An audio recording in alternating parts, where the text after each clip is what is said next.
Muy bien, tengan ustedes muy buenas tardes, jueves, hoy 14 de octubre, con los alumnos de la Villarreal, los odontólogos, y vamos a compartir pantalla para hablar de un tema interesante, como siempre. Primero, vamos a explicar un poco esto, ya que tiene que ver algo así como ética aplicada. Jugar a ser Dios. Bien, ¿qué significa esa expresión, no? Jugar a ser Dios. A ver, mira la imagen, ¿no? Con el rollo este del genoma estáis jugando a ser dioses. Sí, bueno, pero a diferencia del dios original, trabajamos para acabar con la osteoporosis, por ejemplo, ¿no? La manipulación genética para tal vez curar enfermedades. La acusación de jugar a ser dios se lanza normalmente en contra de las propuestas para utilizar la ciencia, la tecnociencia, para hacer cambios dramáticos en la manera en que vivimos y hacemos frente a las muchas enfermedades, ayudas, desventuras y aventuras de vivir hoy en día. Jugar a ser Dios, ¿no? O sea, estás metiéndote con cosas muy serias, ¿no? La vida, la esencia de la vida, el genoma, el ADN. Por ejemplo, el ratón que ven ahí es un ratón diseñado para que le dé cáncer. Se conoce como oncorratón. Oncorratón. ¿Sí? Su vida consiste en un corto tiempo desarrollar algún tipo de cáncer. Pero creo que ese específicamente el que ves ahí está produciendo en su espalda una oreja, porque también se puede hacer eso. ¿Sí? Dios no solo creó el mundo, sino que según la perspectiva religiosa, lo conserva, lo moldea y se preocupa por lo que pasa en él. El lema, Dios ayuda a los que se ayudan a sí mismos, es un vulgar recordatorio de la perspectiva teológica de que Dios ha dado a los humanos papeles para que desempeñen. ¿Sí? O sea, el hombre debe, digamos, desarrollar una vida, ¿sí? Un trabajo, y en ese camino Dios lo va a guiar, mientras haga lo que tiene que hacer. O quizás mejor, que les haya permitido encontrar sus papeles para que los desempeñen en la evolución del diseño providencial. O sea, mientras Dios hace el mundo, el hombre está en el mundo viviendo y él sigue el plan de Dios. No debe rebasar a Dios, ¿sí? Esa es la perspectiva religiosa. En el Génesis se plantea esto, ¿no? Y Dios los bendijo y les dijo: fructificad y multiplicaos, llenad la tierra y sojuzgadla, y señoread en los peces del mar, en las aves de los cielos y en todas las bestias que se mueven sobre la tierra. Se supone que la actitud de dominación implica una falta de respeto por el resto de la creación, que se ve meramente de acuerdo al valor instrumental de los seres humanos. Sin embargo, si tú ves el Génesis, como que autoriza, ¿no? El Génesis autoriza al hombre a dominar el mundo, a someterlo. Eh, claro, esto contrasta con lo que, por ejemplo, hizo Francisco de Asís, quien más bien dijo que Dios le encarga a los humanos la tarea de cuidar la creación en sus nombres, no de dominarla, ¿no? Por eso es que Francisco de Asís se considera, pues, ¿no? Un santo que cuida la naturaleza. Incluso él tiene una canción, o un himno, un poema, ¿no? De, oh hermano sol, oh hermana luna. Él habla con la naturaleza. Agustín de Hipona es capaz de reconocer el valor en las naturalezas de todas las cosas creadas y de reprochar la tendencia humana a ver el orden natural estrictamente desde el punto de vista de su utilidad para los propósitos humanos. O sea, él no cree, Agustín de Hipona no cree que simplemente debamos usar la naturaleza.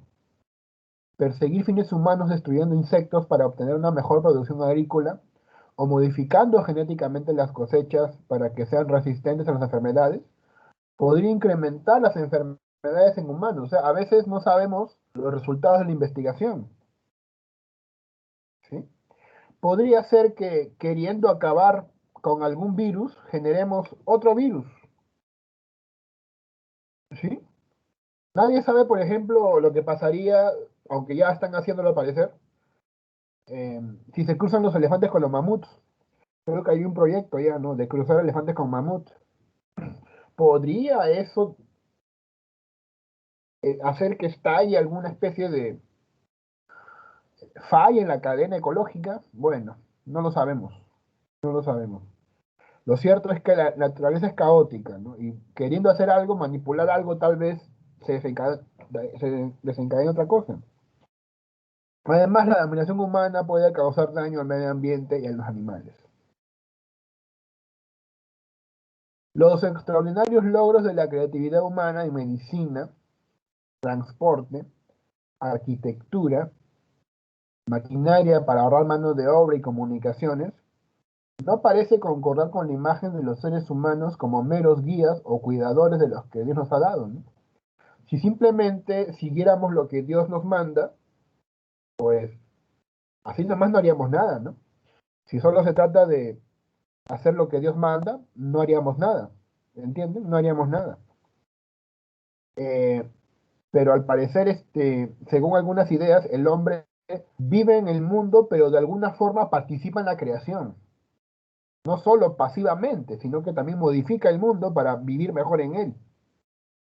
¿De verdad alguien puede afirmar que los descubrimientos de la eficiencia de los aparatos de sanidad, la medicina, los antibióticos, anestésicos y transfusiones de sangre eran intervenciones injustificadas en el orden natural establecido divinamente?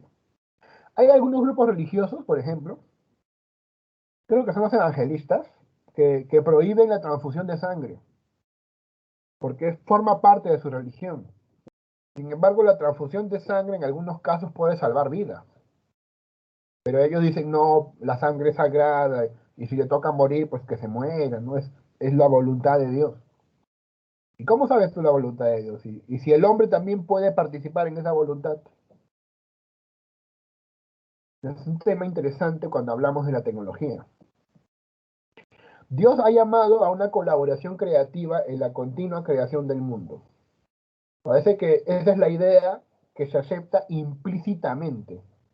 Hasta el más religioso de los religiosos que estudia en una universidad tiene que aceptar que algún descubrimiento que haga, pues contribuye a la mejora del mundo, ¿no? Y esto no es una ofensa a Dios, o sería extraño que diga que su descubrimiento es una ofensa a Dios, ¿no? Algunos religiosos se oponen a la eutanasia, por ejemplo, porque determinar cuándo tiene que terminar nuestras vidas le corresponde solo a Dios, dicen. Incluso los que buscan terminar su vida llena de enormes sufrimientos son acusados de intentar ocupar el rol de Dios. No sé si se enteraron que el domingo pasado iba a morir una mujer por eutanasia en Colombia. Sí, le han negado eso. Y le negaron. ¿Por qué? Porque ella creo que tiene esclerosis lateral, si no me equivoco, que es la misma enfermedad de Stephen Hawking o algo parecido. Y bueno, su calidad de vida es mínima. Su calidad de vida es mínima, claro. Y quería morirse, pues, ¿no? Y no le dejaron morirse. Yo supongo que por argumentos religiosos, ¿eh? Realmente. Pero la idea de que solo Dios tiene el dominio para acabar nuestras vidas debe ser coherente con el papel legítimo de los humanos de curar enfermedades, de evitar la muerte y de aliviar el sufrimiento. ¿Sí? O sea, no es posible que tú aceptes que Dios decide cuándo morimos o no y a la vez impidas que el ser humano progrese en la investigación sobre la vida. ¿Sí? O sea, debe haber coherencia. Debe haber coherencia. Por eso se habla de la co-creación. No solamente Dios crea el mundo, sino que lo co-crea con el hombre. Dios guía al hombre y con él lo co-crea. Hay una perspectiva no religiosa, que es la que vamos a profundizar. Los humanos son eminentemente falibles, con poder limitado y solamente parcialmente benevolentes. También están tentados a ejercer un poder excesivo sobre otros. Los seres humanos, pues, son bastante, ¿no? Atrevidos, incontrolables, caóticos. ¿Sí? La mayoría son así, ¿no? Jugar a ser Dios se puede interpretar como ir más allá de los límites que tenemos, actuando de manera que se ignoran nuestras restricciones internas sobre el conocimiento, el poder y la benevolencia. Entonces, ir más allá, ¿no?, de esos límites, ya fuera de la perspectiva religiosa. Jugar a ser Dios significa, pues, salirte de lo que humanamente estás destinado a hacer. ¿Bien? O sea, tú como humano conoces poco, pero tú quieres conocer más. Ya, eso es jugar a ser Dios. Tú como humano tienes poco poder, pero tú quieres dominar el mundo. Ya, eso es jugar a ser Dios. Y así, dentro de una perspectiva no religiosa. Jugar a ser Dios significa eso. El utilitarismo, la perspectiva que sostiene que lo bueno es lo que beneficia a la mayoría, autoriza a la gente a formar sus políticas y guiar sus acciones por la idea imposible de actuar para producir la mayor felicidad para el mayor número.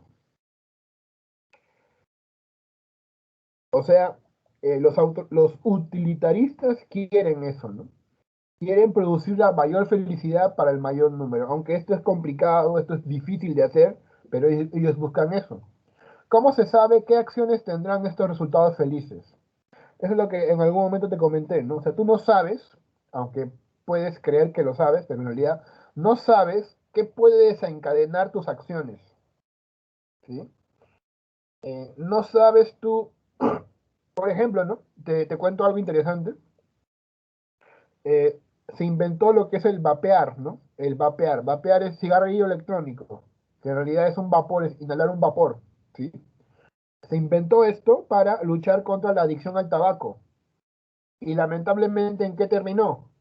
En una adicción al vapear. En muchachos de Estados Unidos se han revisado los pulmones, las vías respiratorias y se ha visto que la adicción al vapear causa peores daños que el tabaco.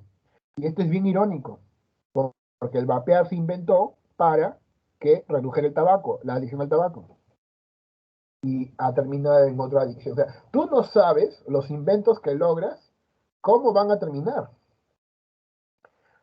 Por eso, ¿cómo vas a tú entender que vas a causar la mayor felicidad, ¿no? Podría causar la peor consecuencia. Al introducir una especie extraña en cierto ecosistema para controlar una plaga, se crea o se puede crear otra peor, que es jugar a ser Dios. Que es lo que pasó con el Parque Kennedy, ¿no? Que creo que ya no hay gatos, ¿no? Por ahí, ¿no? Pero había, ¿saben por qué el Parque Kennedy se llenó de gatos? ¿Conocen el parque o conocían el Parque Kennedy? Donde había muchos gatos. Sí, ¿Sabían de ese parque? Ya. Supuestamente era para combatir a las palomas, me parece, ¿no? O a un animal, ¿sí? ¿Y qué pasó? Eh, terminó, los gatos terminaron causando otra plaga, la plaga de gatos de ahí, ¿no? Que ya no hay porque hubo pandemia, entonces se decidió adoptar a todos, ¿no? Se debe entender esto como una crítica de precaución. Y ten cuidado con lo que hagas, tú no sabes en qué puede terminar. Los mejores casos a estudiar son aquellos en los que las intenciones de la gente son benévolas, pero criticadas por buscar trascender los límites legítimos de lo que es un ser humano. ¿Bien? La persona que quiere hacer un cambio tiene buenas intenciones, pero trasciende los límites de lo que hace un ser humano, ¿no? ¿Sí? Como la inteligencia artificial, ¿no? Por ejemplo. O por ejemplo lo de las redes sociales, ¿no les parece? Las redes sociales es una buena idea, ¿no? Facebook, Twitter es una idea interesante, genial, pero ¿qué ha generado? Gente tóxica, trolls, fake news. Yo a veces tengo la perspectiva de que tengo una teoría antropológica, a ver, pero de repente no soy original, ¿no? El hombre como un ser degenerado y degenerador. El hombre es un animal degenerado y degenerador.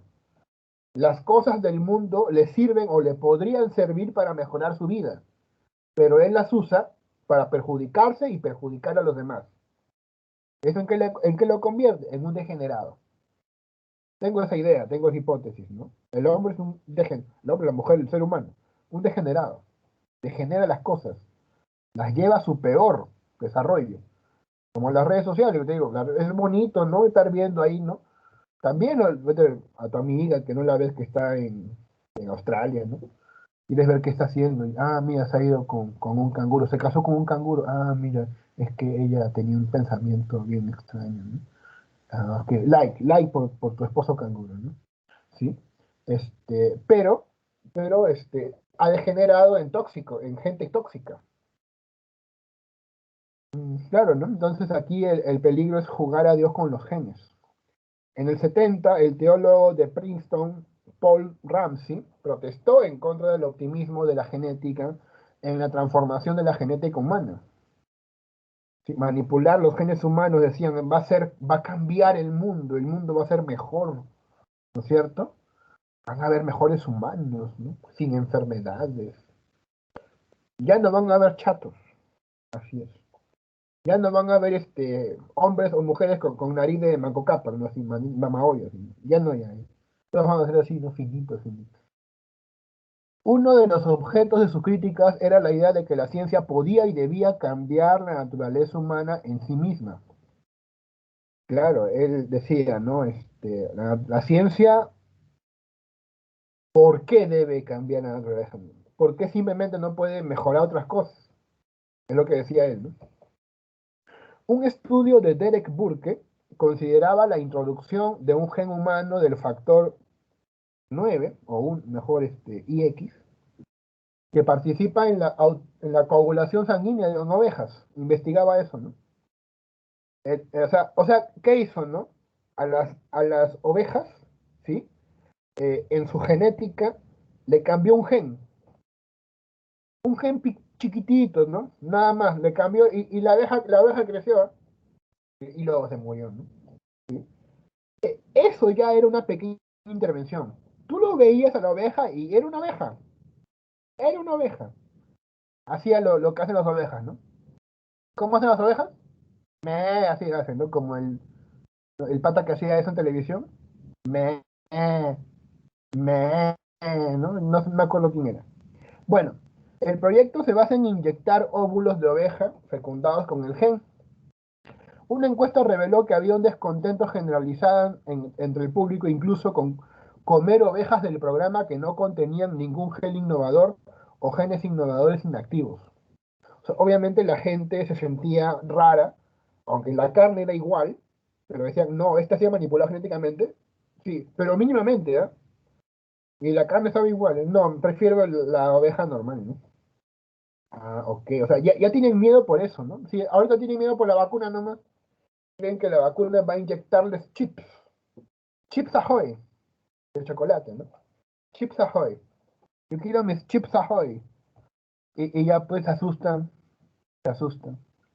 ¿Cuál podría ser la objeción moral a comer ese tipo de carne, no? Y demás que un genoma, un pequeño gen cambiado. Lo que estás viendo en la foto es la modificación genética al pollo. Eso sí es real. El pollo normal no es tan gordo ni tan grande como lo compras en el mercado, ¿no? Es producto de una modificación genética, paulatina, por si no lo sabías. Tampoco es de ese color. ¿De qué color es? Es más pálido, simplemente que usan como una especie de un tinte natural, si no me equivoco, es a base de girasol, para que tenga ese color medio amarillento. Resulte más atractivo también para los ojos, ¿no? Somos animales de todas maneras. ¿Ves? Bien. Magister Dixit, ¿no? El maestro ha dicho. Así es. Imaginemos que propusieran eliminar algunas especies no deseadas al transformarlas genéticamente en otra especie más deseada, al, digamos, convertirlas en animales domésticos a partir de alimañas, ¿no? ¿Sí? Que era lo que pasó con el perro, ¿no? El perro originalmente, ¿qué animal era? A ver, cultura general. Era un lobo, ¿no? El perro viene de los lobos, ¿sí? Pero al domesticarlo cambió. ¿Habría algo de malo en esto? ¿O en la propuesta análoga de alterar las características de determinadas plantas que nos hacen llamar las malas hierbas para poder tener en su lugar flores? ¿Sería malo convertir una alimaña en mascota. Igualmente, ¿sería malo convertir una mala hierba en algo que dé flores? ¿Sería malo? Sí, mira, o sea, hemos convertido algo negativo en algo positivo con la ciencia. Parece que está bien, pero de nuevo parece, no, pues es jugar a ser Dios, ¿no? La gente, ¿no? Dicen, eso es jugar a ser Dios, cuidado, ¿no? Algunos piensan que el cambio genético en los animales era una usurpación irrespetuosa del papel de Dios, ¿no? Te estás metiendo con cosas que, cuidado, ¿no? Son sagradas y no lo puedes manipular, ¿no? Dios ha hecho el mundo de una manera, tú no puedes cambiarlo, ¿no? Ahí mira la imagen que dice ahí, ¿no? Nadie es perfecto, pero nosotros trabajamos en eso. Algunos se preocupan por el hecho de que llevar a cabo un cambio genético en un embrión o en un feto con la buena intención de eliminar la existencia o la tendencia a tener una enfermedad tenga varios efectos sobre las generaciones futuras, ¿no?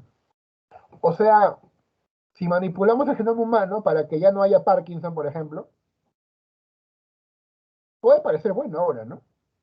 Pero, ¿y si esto desencadena otra cosa? No sé qué cosa, pero otra cosa, negativa tal vez, ¿no? Tal vez mayor cantidad de cánceres. Esa tú no sabes, los genes son, es azar, ¿no? Cambiar la naturaleza humana. En los casos del enanismo y de la sordera hay argumentos de la gente afectada que sostienen que cualquier discapacidad que tengan es simplemente el resultado de malas disposiciones sociales impuestas por la comunidad en general, o que aunque tengan discapacidades innatas merece la pena vivir sus vidas y que los programas para evitar que nazca la gente con esas discapacidades menosprecian este hecho, ¿no? Aquí está la discusión entre naturaleza y cultura, ¿no? Y también entre algunos personajes de ciencias sociales que afirman que todo es constructo social, ¿no? ¿El enanismo es malo? Una pregunta, ¿no? ¿El enanismo es malo?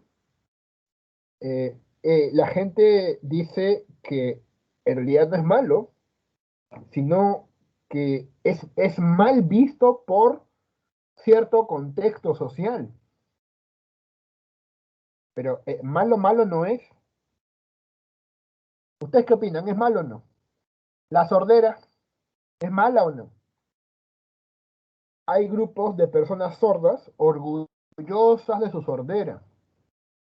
Incluso hubo un caso en el cual una familia, un par de esposos, tuvieron un hijo sordo y el médico les propuso ponerle un implante coclear en la oreja, coclear, para que pudiera escuchar, y ellos se opusieron. Se opusieron. ¿Por qué? No, pues porque usar eso es ir en contra de los sordos. Queremos que nuestro hijo tenga nuestra forma de vida. Ahí ya puedes tú discutir algo interesante, ¿no? ¿Tienen derecho los padres a decidir cómo van a ser sus hijos? ¿Ustedes qué piensan? ¿Tuvo derecho tu padre al bautizarte? Si es que te ha bautizado. O sea, que como él es católico, a ti también te tocó ser católico y que te haya lavado el No, cerebro durante todos estos años yendo a la iglesia y todo eso. ¿Tiene derecho? ¿Está bien que lo haya hecho? ¿Te gusta esa idea? ¿Tú lo harás con tus hijos? no. Este, claro, yo diría que mandar a los niños a la iglesia es maltrato infantil. Sí. Profe, entonces a mí me han violentado, sí, están violentados. Y puedo demandar a mis padres, sí, demándalos, demanda a tus padres, así es, quítale su casa y su jubilación, quédate tú con todo eso.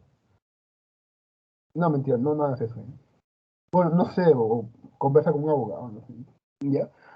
Eh, entonces, ahí está la idea, ¿no? ¿El enanismo es malo? No, depende de un contexto social. ¿La sordera es mala? No, depende de un contexto social. De hecho, dicen que la gente sorda desarrolla otros talentos. La gente sorda desarrolla otra sensibilidad. Los que sufren alguna discapacidad están ahora tentados a negar la enorme diferencia entre desvalorizar un ser humano existente que tiene una minusvalía, un defecto o una desventaja, e intentar asegurar que no nazcan otros o que se vuelvan minusválidos de la misma manera. Bien, o sea, ellos dicen que es igual, ¿sí? Eh, digamos, mirar con pena a un enano o hacer lo posible para evitar que no nazcan enanos, según ellos es lo mismo, es violencia. Estás atentando contra mi existencia, contra mi grupo, me haces daño, me ofendes. Esto lo hacen porque creen que la actitud negativa hacia los minusválidos, que entraña el deseo de eliminar la minusvalía, implicará pues una actitud negativa hacia ellos. Y por supuesto, la conclusión es obvia, ¿no? Las personas que intenten eliminar el enanismo, ¿sí? Desean un hombre alto, ¿no es cierto? Y la pregunta entonces, ¿cuál sería el hijo ideal? Alto. ¿Qué color de ojos te gusta a ti? Verde, ya, verde le ponemos. ¿Qué tipo de pelo? ¿Qué color de pelo? Rubio. Ya, le ponemos rubio. Eso es lo mismo que quería qué grupo social histórico. Ese ser humano perfecto. ¿Los nazis? Los nazis, claro. La acusación de nazi se cae solita. Y al final, luchando contra los nazis, qué ironía. Terminaremos haciendo lo que ellos querían. Qué chistosa es la historia, ¿no? Qué gracioso, ¿no? Y qué raro. Y qué raro. Así que tienes que decir, sí, Heil, cuando veas a Keiko Fujimori, sí, Heil, ¿no? Porque ellos hacen ese saludo, ¿no? Libertad, dice, ¿no? Libertad, ¿no? Viva España, dice Keiko, ¿no? Viva España. Ya, viva España, sí, viva España. Hay gente que piensa que las personas que tienen ciertas discapacidades han desarrollado cualidades de carácter y de logros que no habrían desarrollado si no hubiesen tenido esa discapacidad o minusvalía. Claro, o sea, su vida tiene sentido por esa discapacidad. Por una discapacidad desarrollaron otros talentos, que es lo que le suele pasar al feo, ¿no? O a la fea también, supongo, ¿no? Claro, ¿no? Al feo o a la fea, como son feos y son rechazados y nadie quiere tener cuchicuchi con ellos, ¿qué les queda? Pues estudiar bastante, ser chancones, tener 2, 3 carreras, ser doctor y hacer tesis doctoral y más cosas, ¿no?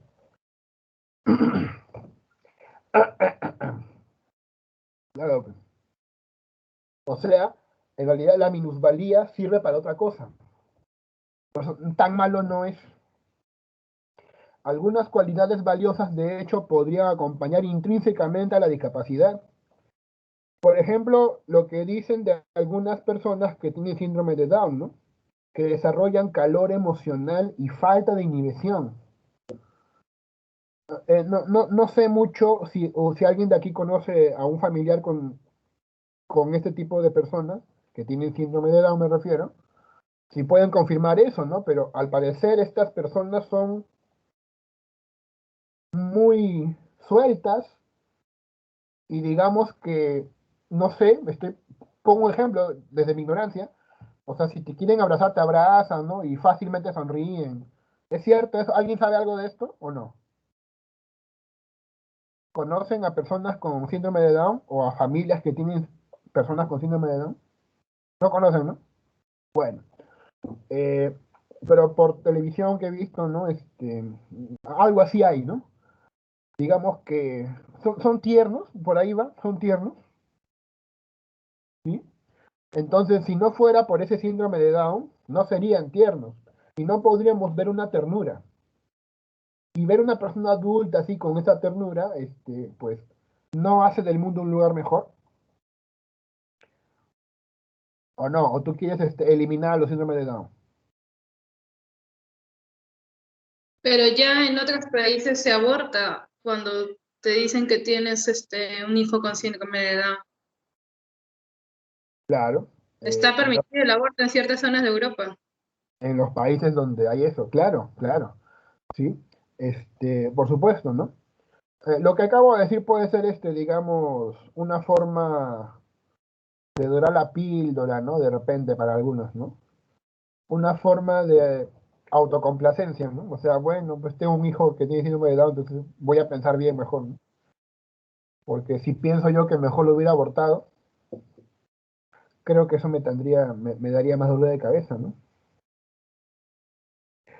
Eh, Existen dos tipos de eugenesia, la positiva y la negativa. La eugenesia negativa es aquella que pretende mejorar la raza humana, eliminando la información genética no deseable. La eugenesia positiva se basa en la identificación de buenos genes y por ende el mejoramiento de la especie, animando a aquellas personas que se creía eran poseedores de dichas características para que se reprodujesen. ¿Sí? Por un lado está la eliminación de los malos genes y por otro lado está la, digamos, propagación o promoción de los buenos genes. Aquí es la imagen, ¿no? La selección de embriones no combate ninguna enfermedad, se limita a permitir solo que desarrollen de entre los ya concebidos los sujetos sanos. Los otros, los enfermos, son eliminados, eso sí, como en el aborto, antes de verlos crecer, no vayan a herir nuestras conciencias. ¿Es esto progreso? Lo que estoy discutiendo ahorita, por ejemplo, lo que acaba de decir la compañera, que dice que en otros países se aborta a los que tienen síndrome de Down, ¿llamaríamos a eso progreso? ¿Es progreso realmente? ¿Es la idea de una sociedad mejor? No estoy ni afirmando ni negando, pongo la pregunta nomás. ¿Es progreso? ¿Podemos rechazar cualquier propuesta para mejorar la naturaleza humana con la biotecnología? ¿Sí? O sea, biotecnología, no, eso no, ¿verdad? ¿Se puede rechazar a priori estas propuestas porque es jugar a ser Dios? ¿Hay que rechazar eso? ¿Cambiar la naturaleza humana? Imaginemos que los científicos descubren un gen para la inteligencia. Ofrecer este mejoramiento a los padres supondría usurpar el papel de Dios. Bueno, ya hay algún recurso que los padres utilizan para mejorar las capacidades intelectuales y artísticas de sus hijos. ¿Sí? Lo que te comenté hace un rato, ¿no? En realidad los padres, como si sus hijos fueran, eh, como si ellos fueran cirqueros, ¿no? Y sus hijos fueran sus bestias de circo, los entrenan, ¿no? Los domestican, ¿sí? Cuando tu papá te llevaba a jugar fútbol a la academia de fútbol y tú pensabas que era porque te quería mucho, no sé si por ahí te dabas cuenta que él a lo mejor buscaba que tú fueras futbolista. Digo yo, no sé. No sé si estoy ofendiendo todos tus recuerdos. Discúlpame, por favor, soy un filósofo, así tengo que hacer. Lo mejor que pueden hacer los padres es no quitarle la curiosidad a los niños. Los Ah, niños son pequeños científicos que simplemente están preguntando todo el día. A veces puede resultar para el adulto un poco tedioso, pero en realidad no se debería apagar esa conciencia de curiosidad dentro de los niños, que claro, mayormente se hacen, ¿no? así es, ¿no? También estoy de acuerdo, ¿no? Porque los niños, pues, tienen derecho a hacer sus preguntas, a pensar, ¿no? Por ahí escuché hace algún tiempo que había una especie de asociación de niños, hecha por niños para niños, en serio. Por ejemplo, muchos niños hoy en día están, ¿a qué te parece esta idea, no? Intentando demandar a sus, bueno, niños que hoy son adultos, están intentando demandar a sus padres por tomarles fotos sin su consentimiento. La mamá que le toma fotos a su niño durmiendo, calato, ¿no? Y hoy día ese niño es adulto y lo quiere demandar. Pero está prohibido en realidad subir fotos de menores a las redes sociales sin el Pero es su papá, consentimiento pero es de su los papá, apoderados, justamente. pero es su papá, pero es su papá, es su mamá. Obviamente, ¿no? Pero, o sea, en sí está prohibido, ¿no? Si tu tío o alguien extraño sin el consentimiento de tus apoderados lo hace, en realidad te está infringiendo porque es ilegal. Bueno, el tema ilegal, legal, sí, eso se decide con un juicio, ¿no? Yo hablo del tema de la moral, ¿no? Si es correcto hacerlo. Y no solo el tío, sino los padres o la madre, ¿no? ¿Mm? La inteligencia es algo quizás apreciado a nivel universal, pero ¿qué hay de las características que valoran algunos padres que otros no? ¿Qué hay de la manipulación genética para ser pelirrojo? ¿O para tener músculos fuertes? ¿O para tener un determinado talento musical? O sea, nadie va a negar la inteligencia, ¿no? ¿Sí? Pero, y otras cosas más específicas, el cabello, el color del cabello, o ser musculoso, ¿no? Ser musculoso, ¿sí? Eh, ¿Ahí qué hacemos? ¿Es válido el cambio, la manipulación genética? Hay una película que habla sobre eso, Gattaca, una antigua es. ¿Cómo se llama? Gattaca, con ¿No es G. un anime? ¿No es un anime? No, hay una película, no sé si habrán hecho un anime, pero es una película antigua donde hablan sobre el tema ya Mm, de una era donde los padres pueden pues escoger, pues, ¿no? Entre un hijo de manera natural o un hijo seleccionado con los mejores genes, ¿no? Y ya, hace un contraste con respecto a eso, ¿no? yo pensaba que era un anime. Ya está bien, gracias, gracias, ¿no? Eh, Se daña la libertad la libertad de escoger, de elegir, el propio yo.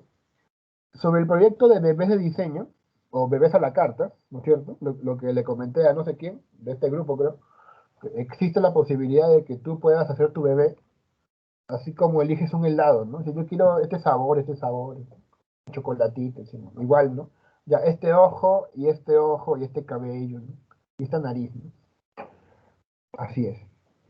Se trata del hecho de que los padres están decidiendo en casos así asuntos sobre dotes importantes para sus hijos, que de otra manera serían otorgados por la naturaleza o por Dios.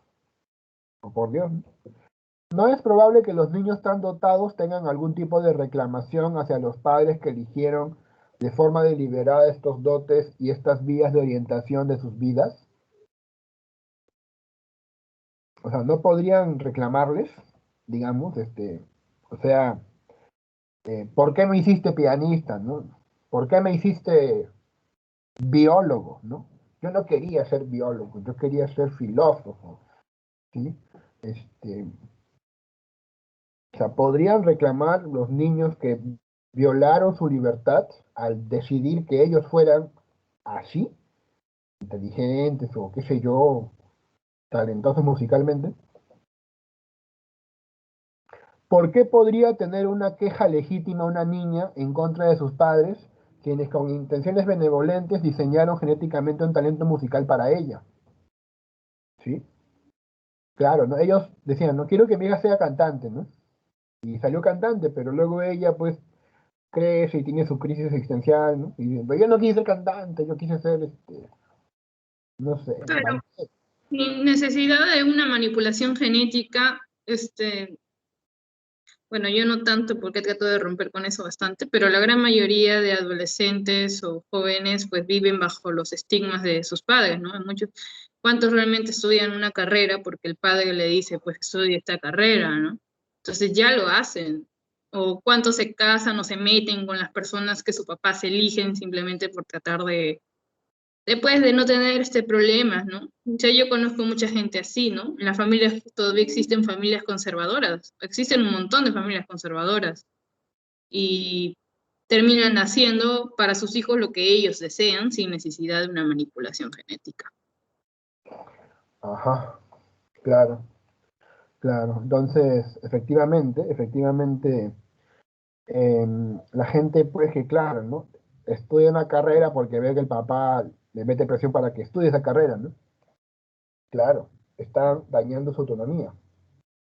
No podría quejarse un chico que acabara interesándose por una carrera musical, pero hubiera recibido los talentos modestos de sus padres porque estos hubieran optado por los resultados naturales con una posibilidad mucho menor de un talento musical.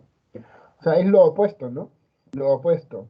Un chico que realmente quiso ser músico, pero sus padres dijeron, mejor no lo vamos a manipular genéticamente, ¿no? Que él aprenda por su cuenta y que lo logre, ¿no? Y luego el niño se puede quejar, pero ¿por qué no me hicieron genéticamente musical, ¿no?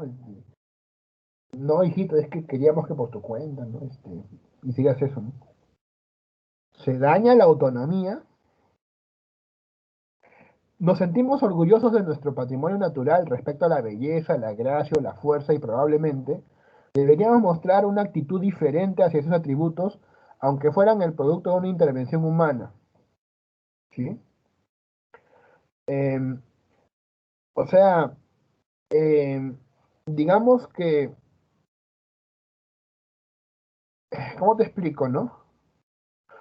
A ver, hay dos personas musculosas, ¿verdad? Pero una lo logró con esfuerzo, digamos, por su cuenta, y le costó bastante. Y otra, más bien se hizo operaciones y se metió esteroides, harto esteroide, harta aguja así hasta en el cerebro, y terminó pues también un Terminator, pues un Schwarzenegger, ¿no? Ambos son musculosos, ambos son musculosos. Diríamos que uno, digamos, es un mejor musculoso que otro musculoso, porque se esforzó más, ¿o no? Piense en la actitud hacia un cuerpo poderoso, ¿no? En atletas que dependen de esteroides. Claro, ¿no? Es problemático, ¿no? Finalmente tú ves dos musculosos, pero uno se mete agujas y el otro no. Sin embargo, aunque encontremos que este cambio en los límites es trastornador, no está claro que siempre debamos juzgarlo como perjudicial. O sea, no estaría mal, ¿no? O sea, el que se mete esteroides, si lo hace con medida y con calma, sin caer en adicción, ¿no? Con medida, digamos. ¿Por qué sería malo? Finalmente lo hacen, ¿no? Eh, Tú sabes que el esteroide no te produce músculo, sino que como algo así que es como que no sé cómo explicarlo, como que te da ganas de hacer ejercicio. No sé si me entienden. O como que no te duele, ¿no? O sea, tú puedes hacer esto, ¿no? Por acá tengo una pesa, creo, ¿no? Así me hace.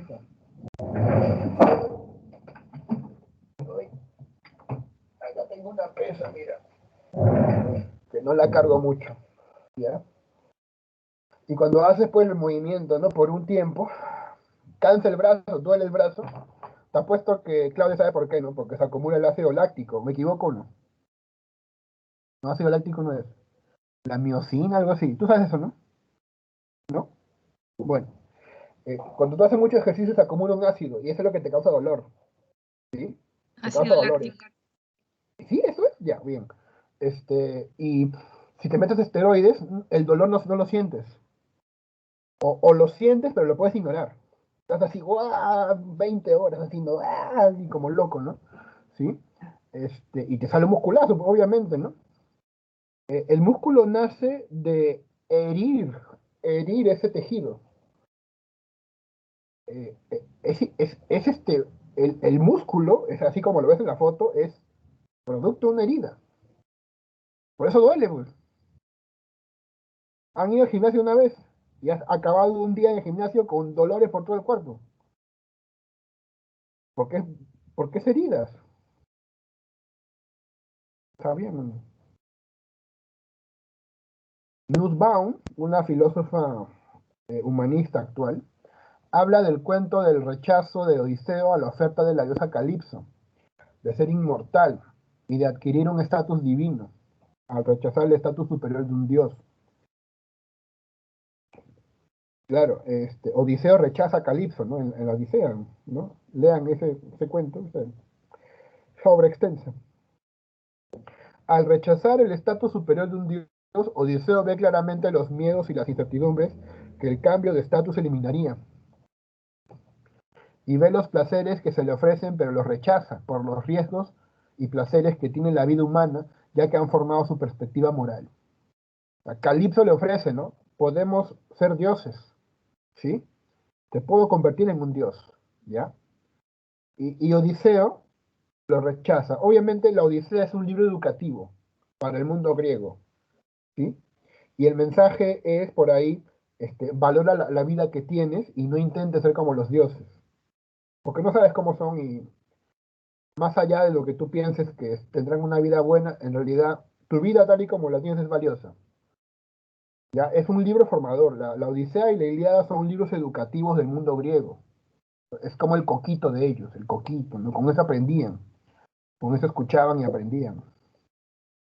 En ese cuento, Odiseo rechaza, ¿no? Rechaza ser como un dios. Eh, y por supuesto que Odiseo está contento con ser humano, con esos sufrimientos, con esos dolores, ¿no? Por ejemplo, ¿no? Para que veas un ejemplo de una persona, bueno, ficticia, pero que prefiere la vida humana tal y como es, tal y como, así como somos, ¿sí? Así con cáncer, ¿no? Con tu nariz grande, así como una pelota acá, ¿no? Como pataclán, ¿bien? Así es tu vida, así está bien. En un mundo feliz encontramos dibujos simplificados de la felicidad humana, sin consideraciones eh, de las posibilidades morales complejas inherentes en la naturaleza humana. Claro, en un mundo feliz se diseña al hombre, ¿no? Ya hay toda una maquinaria para fabricar seres humanos in vitro, ¿sí? Em, y el hombre en esa sociedad, por ejemplo, eh, se satisface sexualmente, ¿no? Con cualquiera, ¿no? Le dicen, mira, podemos satisfacernos, así, como conversando, como quien te pide un sol, ¿no? Así, como le diría, oye, préstame un sol, ¿no? Igual, ¿no? Le digo, oye, podemos satisfacernos, tienes tiempo, ¿no? Bueno, pues tengo tiempo a las 3, ¿no? Porque a las 4 tengo que estar con Jorge. De 3 a 4, pues, un ratito, ¿sí o no? Ya, ahora, vamos, que pero más temprano, porque tengo que ir rápido con Jorge. Ya, vamos, ¿no? Y chucu, chucu, chucu, chucu, y ya acaba y se va a las 4 y sigue con Jorge. Eh, o sea, un mundo así alternativo tendría otra moralidad.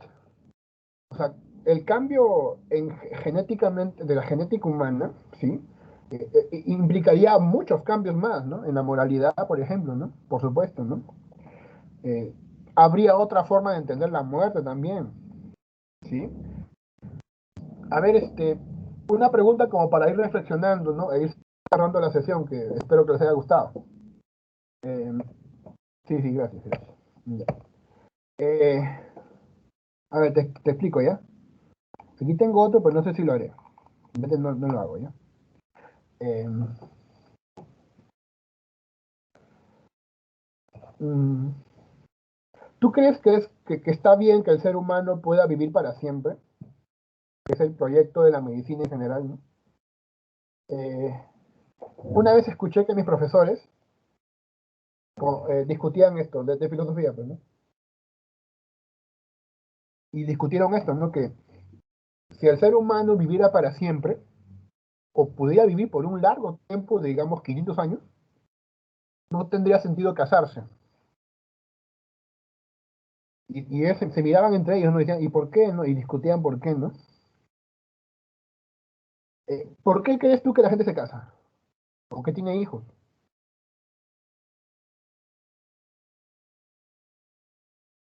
A ver, amiguito, responde. ¿Por qué crees tú que la gente se casa y que tiene hijos? Mm, Bueno, se casa creo que para no estar solo, Sí. Y para no morir solo. para no morir, especialmente para eso, creo. Y también en ese camino tiene hijos también. Los hijos también ayudan a esa idea. Me voy a Ujú. morir, voy a ser viejo y quiero que alguien me cuide. Es así de fría la cosa, aunque tus papás te cuenten el cuento de la cigüeña, ¿sí? O que te cuenten el cuento del vino, que tomé mucho vino y bueno, tú saliste, ¿sí? Ambas historias ocultan algo, ¿ya? Ocultan la idea de que tus padres quieren que alguien lo cuide cuando sean viejos porque tienen mucho miedo de eso. Y es comprensible, yo también tengo miedo, ¿no? De ser un viejo decrépito al que nadie quiere, y que estoy, ¿no? No sé, orinándome en los pantalones y nadie me limpia, y yo no puedo moverme tampoco porque soy viejo. Es comprensible, ese miedo es comprensible, ¿sí? Pero ya no habría eso si el hombre viviera por un tiempo muy largo, digamos 500 años, o más, infinitamente, ¿no?